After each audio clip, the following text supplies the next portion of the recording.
Hello, good morning, follower, subscriber, panibagong araw, panibagong vlog, at panibagong cooking tutorial video.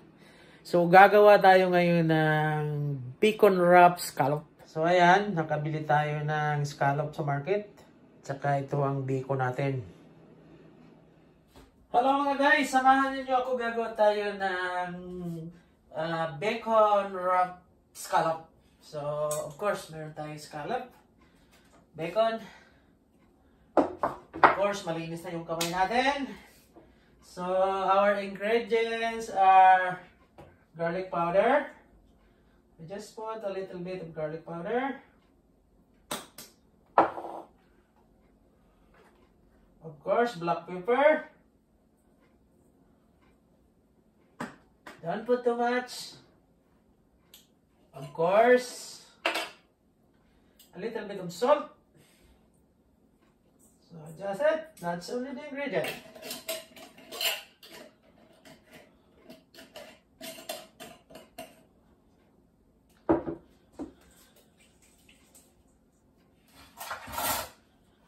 Alam mo natin.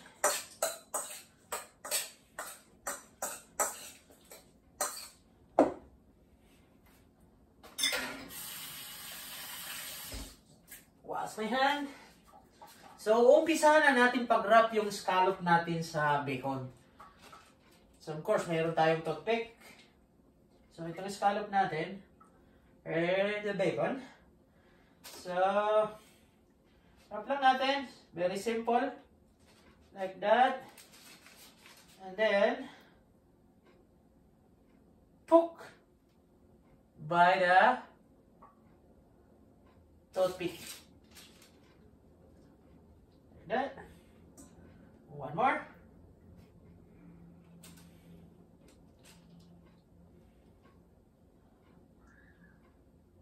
So guys, this is a very fussy or very what's this?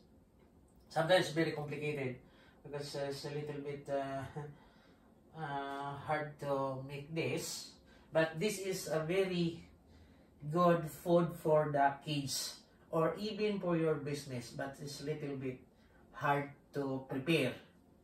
Okay?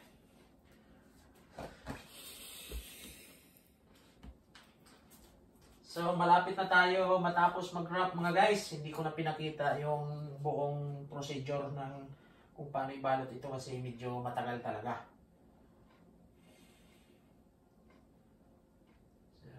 Lang, baka magtaga kayo. So, hindi ako naka-gloves. It's okay lang. Kasi lalagay pa naman natin to sa oven. So, by the way, naka-preheat na yung oven natin. In high temperature. So, doon sa mga nanay na may mga anak na nag-aaral, mga elementarya pa, ito ang mahilig talaga. Ito ang bagay sa kanila eh. Napaka, ano nito sa kanila eh. Mabusisi nga lang. Ika nga.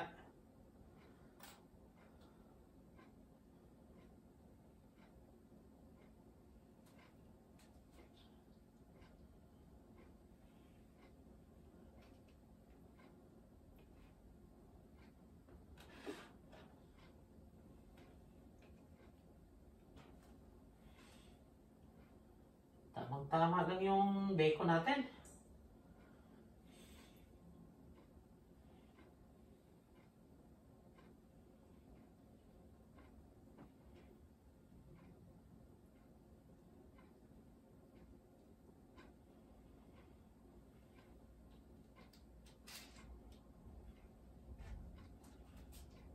Medyo ano lang, medyo mabusisi lang.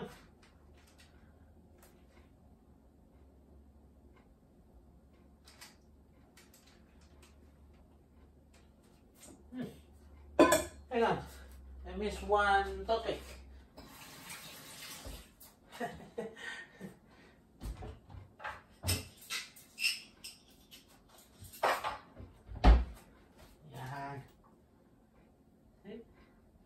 So, nag-iisang scallop natin natitira, tapos dalawang bacon. I-double na natin to. Make it double mga guys. Okay.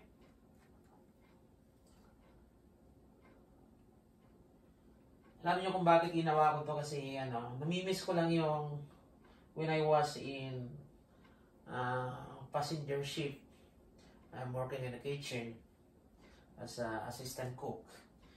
So namimiss ko lang yung ganitong mga galawan, yung pagluluto na ganito. Kasi meron din nito ang iba nito sinasabayan ng together broiled together with the asparagus. So, but this time, I don't want to put any what kind of vegetables. So now our oven is preheat already. So later on we'll wait until become really hot, and then also we'll prepare the syrup for glazing. Okay.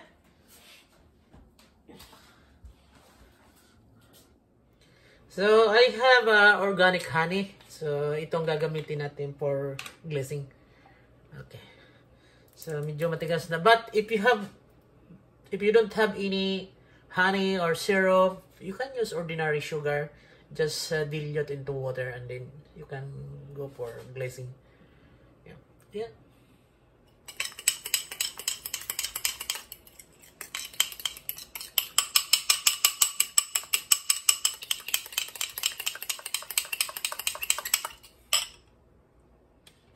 So, isalang na natin to sa oven mga guys. So, we'll wait until like only 20 minutes. Okay? Yeah.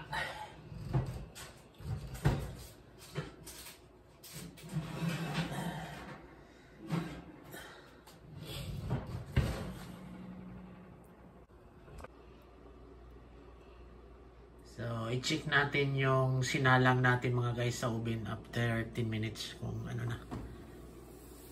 Wow, ayan o. Maya, konti na lang. I-glaze natin yan. Alright. I-glaze na natin to mga guys. Wow. Yummy, yummy, yummy. When you're doing this, just be careful because a lot of oil because of bacon. Huh? See that? Wow. See? So this is our organic honey with water. So yun lang. Glaze, glaze, glaze.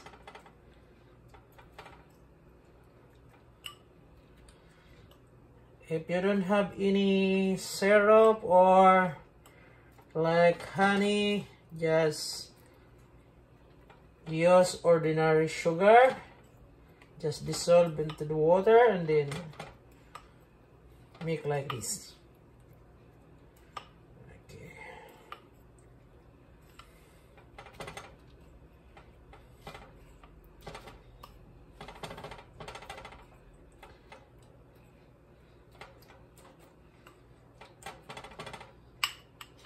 And then put it back again into oven in 5 minutes only into oven. Just put in the oven in 5 minutes.